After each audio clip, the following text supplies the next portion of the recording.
Et si je vous disais qu'il existe une clé invisible, suspendue en ce moment même devant votre poitrine, une clé que vous n'avez jamais appris à saisir, une clé qui ouvre un coffre que vous portez en vous depuis toujours sans jamais en connaître l'existence. Ce coffre ne contient pas des symboles, pas des métaphores, pas des idées abstraites. Il contient une richesse concrète, palpable, une richesse qui peut se transformer en factures payées, en dettes effacées, en opportunités qui frappent à votre porte sans que vous les ayez cherchées. Mais cette clé, personne ne vous l'a jamais tendue. Personne ne vous a jamais montré comment la tourner dans la serrure. Jusqu'à aujourd'hui. Avez-vous déjà eu cette sensation étrange que l'argent vous glisse entre les doigts comme de l'eau? Que peu importe vos efforts, peu importe votre travail, peu importe votre bonne volonté, il y a toujours quelque chose qui vient absorber ce que vous gagnez. Une urgence, une dépense imprévue, une dette qui renaît de ses cendres. Avez-vous déjà murmuré dans le silence de votre chambre, peut-être même avec des larmes dans les yeux, que vous ne comprenez pas pourquoi la prospérité semble réservée aux autres, pourquoi certains semblent attirer l'abondance naturellement, tandis que vous devez vous battre pour chaque centime? Si cette sensation vous est familière, alors ce que vous allez entendre aujourd'hui n'est pas un hasard. C'est une réponse. Il existe un verset dans les Écritures, un verset que des millions de personnes ont lu sans jamais en saisir la profondeur véritable. Le psaume 112, verset 3, déclare que la richesse et l'opulence sont dans la maison de celui qui craint l'Éternel, pas à côté de sa maison, pas en chemin vers sa maison, dans sa maison, présente, installée, permanente. Mais si cette promesse est si claire, pourquoi tant de croyants sincères vivent-ils encore dans le manque? Pourquoi tant de personnes de foi profonde se retrouvent-elles à compter chaque euro, à redouter la fin du mois, à porter le poids écrasant de l'inquiétude financière? La réponse ne se trouve pas dans un manque de mérite. Elle ne se trouve pas dans une punition divine. Elle se trouve dans une ignorance sacrée que très peu de maîtres spirituels ont osé dissiper.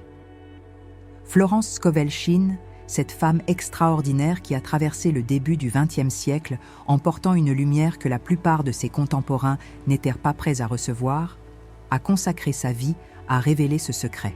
Elle a compris quelque chose que les traditions anciennes savaient depuis des millénaires, mais que notre monde moderne a oublié.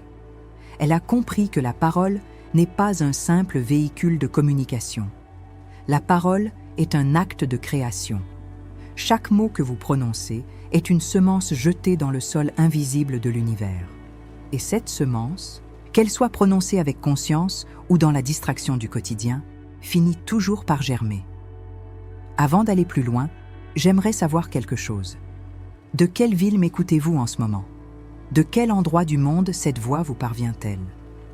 Que vous soyez à Paris, à Lyon, à Marseille, dans un petit village de campagne ou à l'autre bout de la terre, comprenez une chose essentielle. Votre présence ici, à cet instant précis, n'est pas le fruit du hasard. Des milliers de vidéos auraient pu capter votre attention ce soir. Des dizaines de distractions auraient pu vous détourner de ce message. Mais quelque chose en vous, quelque chose de plus profond que votre conscience ordinaire, vous a guidé jusqu'ici. Et si vous êtes encore là, si vous n'avez pas quitté cette écoute, c'est que votre âme reconnaît ce qu'elle est venue chercher. Imaginez un instant une scène. Une femme est assise dans sa cuisine. L'aube commence à peine à éclaircir le ciel dehors. La maison est silencieuse. Sur la table devant elle, des enveloppes, des factures, des rappels, des menaces de huissier. Elle a les mains jointes, les yeux fermés. Elle a tout essayé. Les prières traditionnelles, les affirmations positives qu'elle a lues dans des livres de développement personnel, les visualisations, les tableaux de vision collés sur son mur. Rien n'a changé. L'eau continue de monter autour d'elle. Mais ce matin-là, quelque chose est différent. Ce matin-là, elle découvre une vérité qu'elle n'avait jamais comprise. Elle découvre que le problème n'était pas dans ce qu'elle demandait. Le problème était dans la manière dont elle le demandait. Voyez-vous, il y a une différence fondamentale entre supplier et décréter.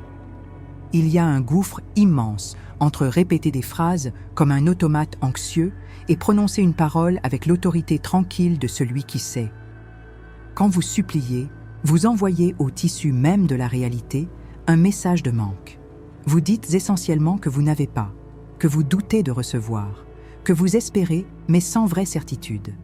Et l'univers, cette intelligence infinie qui répond toujours à la vibration que vous émettez, vous renvoie exactement ce que vous projetez, du manque, de l'attente, de l'incertitude. Mais quand vous décrétez, tout change. Décréter, ce n'est pas demander. Décréter, c'est déclarer ce qui est déjà vrai dans le plan spirituel et ordonner que cette vérité se manifeste dans le plan matériel. C'est exactement ce qu'Isaïe 55, verset 11, nous enseigne quand il nous dit que la parole de Dieu ne revient pas sans effet, qu'elle accomplit ce pourquoi elle a été envoyée. Votre parole, quand elle est prononcée dans l'alignement avec votre droit divin, porte cette même puissance. Elle ne revient pas vide. Elle prospère dans la mission pour laquelle elle a été envoyée. Mes richesses, par droit divin, affluent maintenant vers moi en avalanche d'abondance. Cette phrase, ces quelques mots assemblés avec une précision spirituelle millénaire, contiennent un pouvoir que la plupart des gens ne soupçonnent même pas. Mais attention, ce n'est pas une formule magique à répéter mécaniquement 100 fois par jour. Ce n'est pas un mantra à réciter en espérant que la répétition seule produise des résultats. Non. Le secret réside ailleurs. Le secret réside dans l'état intérieur à partir duquel vous prononcez ces mots. Florence Scovel. Shin l'a dit avec une clarté remarquable. La plupart des gens qui pratiquent les affirmations échouent parce qu'ils affirment avec leur bouche ce que leur cœur nie. Ils disent « richesse » pendant que tout leur être crie pauvreté. Ils proclament « abondance » pendant que chaque cellule de leur corps vibre dans la fréquence du manque. Et cette contradiction interne annule la puissance du décret. C'est comme essayer de conduire une voiture avec le frein à main serrée. Vous pouvez appuyer sur l'accélérateur autant que vous voulez, vous n'irez nulle part. Le véritable décret naît d'un lieu de certitude intérieure. Il naît de la compréhension profonde que l'abondance n'est pas quelque chose que vous devez mériter, gagner ou arracher au monde. L'abondance est votre état naturel. Elle est votre héritage spirituel. Elle est ce qui vous attend depuis toujours de l'autre côté du voile de l'illusion. Quand vous comprenez cela, vraiment, pas intellectuellement, mais dans les profondeurs de votre être, alors votre parole change. Elle ne supplie plus, elle ne quémande plus. Elle déclare avec l'assurance tranquille d'un héritier qui réclame ce qui lui appartient de droit. Si ce message résonne en vous, si vous sentez quelque chose s'éveiller dans votre poitrine en ce moment même, alors prenez un instant pour poser votre main sur votre cœur. Ce geste simple est une façon de sceller ce moment, de marquer dans votre mémoire corporelle que quelque chose d'important est en train de se produire. Et si vous souhaitez honorer ce moment, si vous souhaitez créer un premier acte de foi, alors laissez un signe de votre présence. Un simple geste de reconnaissance peut devenir le premier pas d'une transformation profonde. Marc 11, verset 23, nous enseigne quelque chose de fondamental. Celui qui dira à cette montagne de se jeter dans la mer et qui ne doutera pas en son cœur mais croira que ce qu'il dit s'accomplira, cela lui sera accordé. Remarquez la précision de ces paroles. Il n'est pas dit celui qui espérera ou celui qui souhaitera. Il est dit celui qui dira et qui croira. La parole et la foi, le décret et la conviction. Ces deux éléments sont inséparables. L'un sans l'autre est impuissant. Mais comment développer cette conviction quand toute votre expérience passée semble prouver le contraire? Comment croire en l'abondance quand votre compte en banque affiche des chiffres qui vous font trembler? Comment déclarer la richesse quand les factures s'accumulent sur votre table? C'est là que réside la beauté terrible de la foi. La foi n'est pas la croyance en ce que vous voyez. La foi est la certitude de ce que vous ne voyez pas encore. Hébreux 11, verset 1, le définit comme l'assurance des choses qu'on espère, la démonstration de celles qu'on ne voit pas. Laissez-moi vous raconter l'histoire de Hélène. Hélène a 47 ans. Elle vit dans une petite ville de l'Est de la France. Pendant 15 ans, elle a travaillé comme aide-soignante, un métier qu'elle aime profondément, mais qui ne lui a jamais permis de vivre confortablement. Quand son mari l'a quittée il y a 3 ans, Elle s'est retrouvée seule avec une maison dont le crédit n'était pas fini et des dettes qu'elle ignorait même exister. Chaque mois était un combat, chaque fin de mois une épreuve de survie. Elle avait accumulé près de 23 000 € de dettes. Les créanciers appelaient, les lettres recommandées s'empilaient. Elle ne dormait plus. Elle avait perdu 10 kilos en 6 mois, rongée par l'angoisse. Un soir, au plus profond de son désespoir, Hélène est tombée sur un enseignement de Florence Scovel-Shinn. Elle ne cherchait pas de solution spirituelle.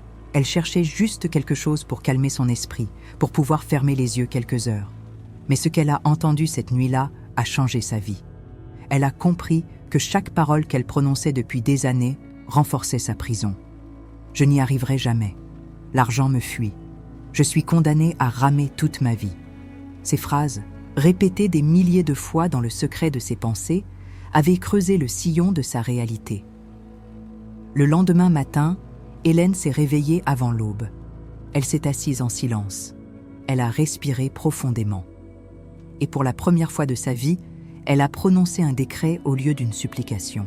« Mes richesses, par droit divin, affluent maintenant vers moi en avalanche d'abondance. » Elle l'a dit une fois, une seule fois. Mais elle l'a dit avec tout son être. Elle l'a dit comme si elle le savait vrai. Elle l'a dit comme si elle se rappelait simplement une vérité qu'elle avait temporairement oubliée. 3 semaines plus tard, Hélène a reçu un appel. Une tante éloignée qu'elle n'avait pas vue depuis des années était décédée et lui avait laissé un héritage. Pas une fortune colossale, mais exactement 26 000 €. Assez pour effacer ses dettes et reprendre pied. Coïncidence, diront certains. Hélène sait que ce n'en était pas une. Elle sait que ce matin-là, dans le silence de sa cuisine, elle a ouvert une porte qui était fermée depuis trop longtemps. Proverbe 18, verset 21, nous dit que la mort et la vie sont au pouvoir de la langue. Réalisez-vous la puissance de cette déclaration. Votre langue, cet organe de chair dans votre bouche, détient le pouvoir de créer la vie ou la mort dans votre existence. Chaque mot que vous prononcez est un vote. Chaque phrase est une instruction envoyée aux forces invisibles qui tissent la trame de votre réalité. Quand vous dites « je n'ai jamais d'argent », vous votez pour la pauvreté. Quand vous dites « les riches ont de la chance, moi je n'en ai pas », vous votez pour l'exclusion de l'abondance. Mais quand vous déclarez avec autorité que la richesse est votre droit divin, vous changez votre bulletin de vote. Maintenant, je veux que vous fassiez quelque chose avec moi. Pas demain, pas plus tard, maintenant. Fermez les yeux un instant. Respirez profondément. Imaginez que devant vous coule un fleuve. Pas un fleuve d'eau ordinaire. Un fleuve de lumière dorée. Cette lumière est l'abondance universelle. Elle a toujours coulé. Elle coulera toujours. Elle ne s'épuise jamais. Elle ne diminue jamais. Elle est infinie. Maintenant, réalisez que jusqu'à présent, vous vous teniez sur la berge de ce fleuve, le regardant couler sans oser y entrer. Peut-être pensiez-vous ne pas le mériter. Peut-être pensiez-vous que cette lumière était réservée aux autres. Mais aujourd'hui, vous comprenez. Ce fleuve coule pour vous. Il a toujours coulé pour vous. Il attendait simplement que vous vous en souveniez. Samuel avait 32 ans quand sa vie s'est effondrée. Un licenciement économique après 8 ans de loyaux services dans la même entreprise. Du jour au lendemain, plus rien. Les entretiens d'embauche se succédaient, les refus s'empilaient. Après 9 mois de recherche, Samuel avait épuisé ses économies et commençait à recevoir des regards de pitié de son entourage. Sa confiance était en miettes. Il avait commencé à se demander s'il valait encore quelque chose sur le marché du travail. C'est dans cet état qu'il a découvert le principe du décret. Au début, il était sceptique. Très sceptique. Il avait toujours été un homme rationnel, pragmatique. Ces histoires de paroles créatrices lui semblaient relever du conte de fées pour adultes crédules. Mais il n'avait plus rien à perdre. Alors, un matin, il a essayé. Il s'est levé, s'est regardé dans le miroir et a prononcé ces mots. « Mes richesses, par droit divin, affluent maintenant vers moi en avalanche d'abondance. » Il ne s'est rien passé de spectaculaire dans l'immédiat. Pas d'éclair, pas de voix céleste, mais quelque chose a changé en lui. Une légèreté qu'il n'avait pas ressentie depuis des mois. Une certitude étrange, inexplicable, que les choses allaient changer.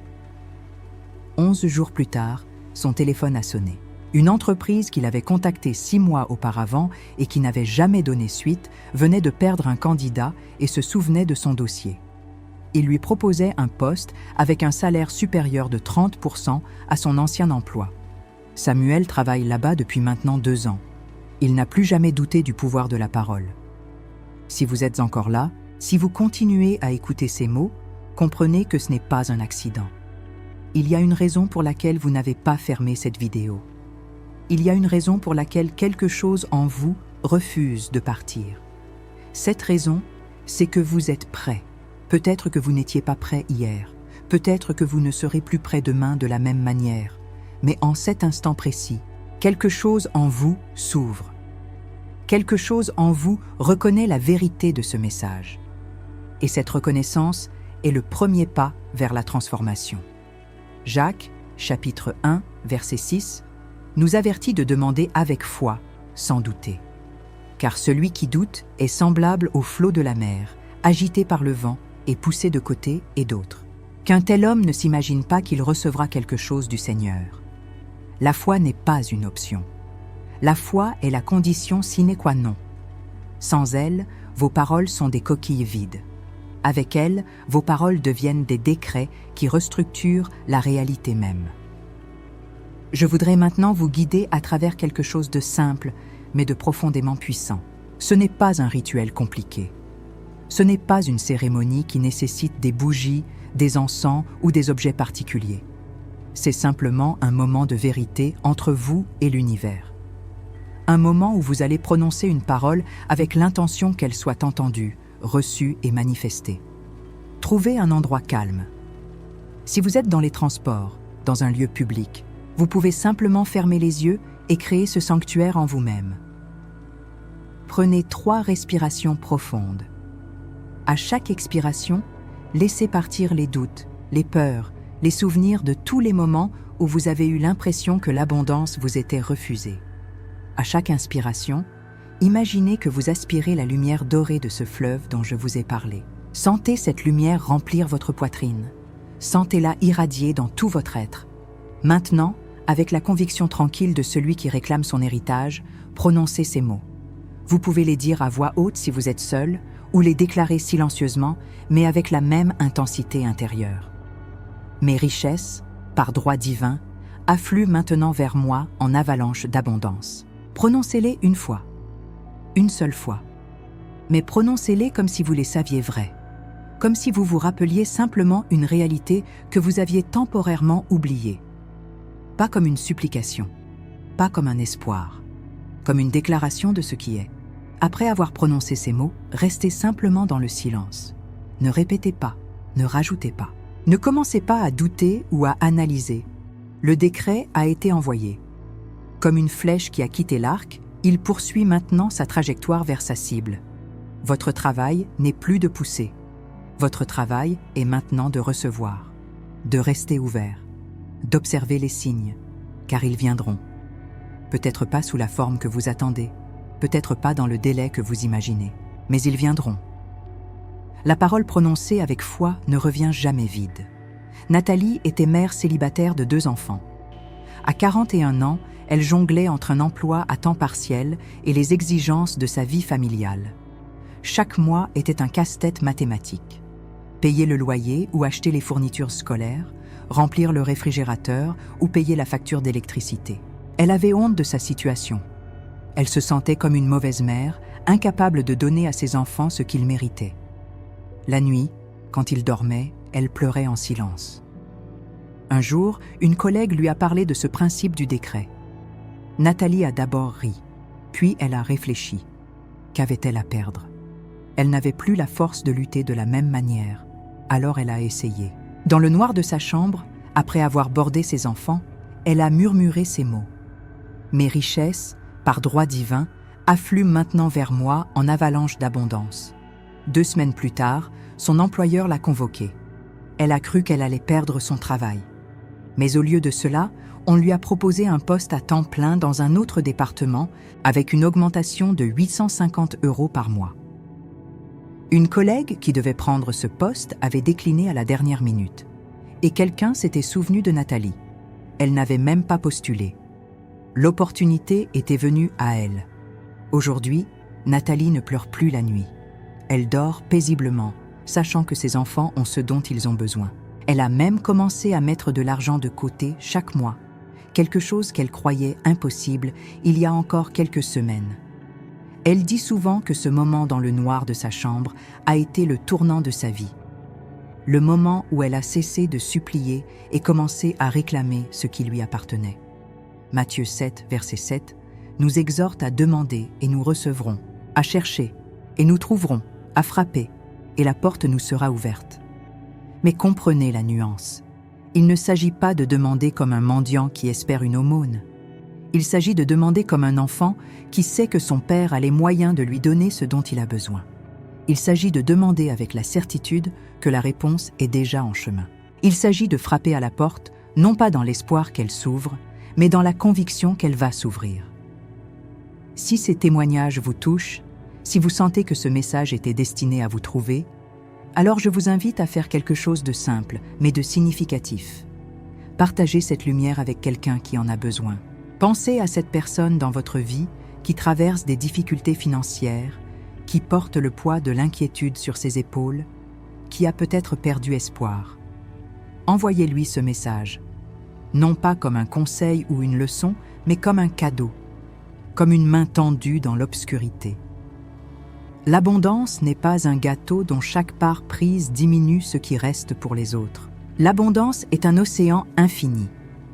Quand vous aidez quelqu'un d'autre à accéder à cet océan, vous n'en avez pas moins. Au contraire, vous en avez plus. Car le principe de la prospérité spirituelle est celui du flux. Plus vous donnez, plus vous recevez. Plus vous partagez, plus vous êtes partagé en retour. C'est une loi aussi certaine que celle de la gravité. Je veux maintenant vous parler d'un piège dans lequel beaucoup tombent après avoir découvert ce principe. Ils prononcent le décret avec ferveur, puis ils commencent à guetter fébrilement les résultats. Chaque jour, ils vérifient leur compte en banque. Chaque heure, ils surveillent leur message. Et cette surveillance anxieuse est précisément ce qui bloque la manifestation. Car guetter avec anxiété, c'est douter. C'est dire à l'univers que vous n'êtes pas vraiment sûr que votre décret va fonctionner. Et l'univers, fidèle miroir de votre état intérieur, vous renvoie cette incertitude. Après avoir prononcé votre décret, le travail le plus important est de lâcher prise. Non pas d'abandonner votre désir, mais de relâcher votre crispation autour de lui. Imaginez un jardinier qui plante une graine. Il ne va pas déterrer la graine chaque jour pour vérifier si elle pousse. Il fait confiance au processus.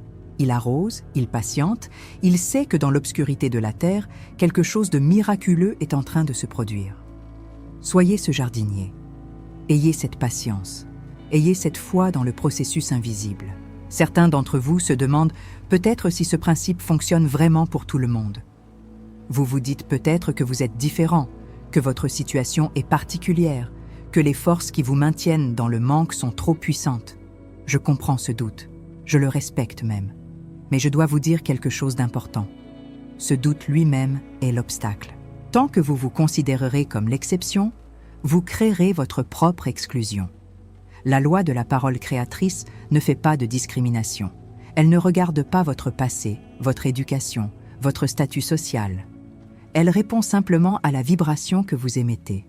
Vous avez en vous, en ce moment même, tout ce qu'il faut pour transformer votre réalité financière. Vous n'avez pas besoin d'attendre d'être meilleur, plus spirituel, plus éclairé.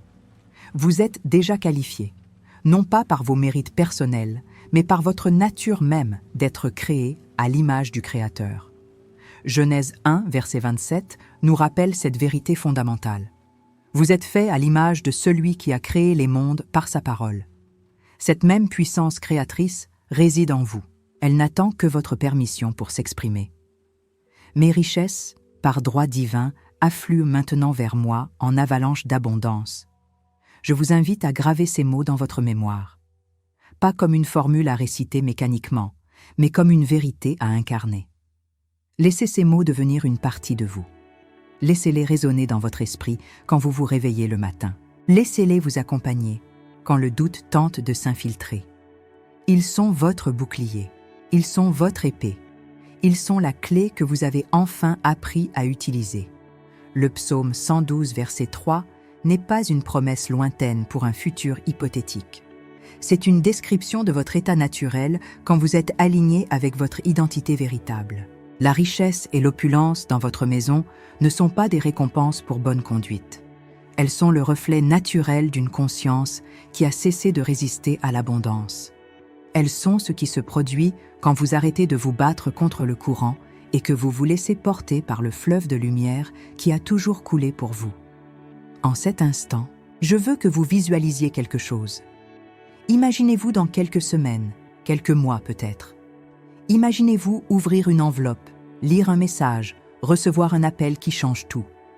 Imaginez le soulagement qui envahit votre corps quand vous réalisez que la pression financière qui pesait sur vos épaules est en train de se dissoudre.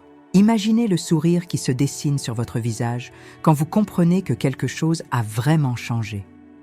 Imaginez la fierté tranquille que vous ressentirez en réalisant que vous avez été l'instrument de cette transformation.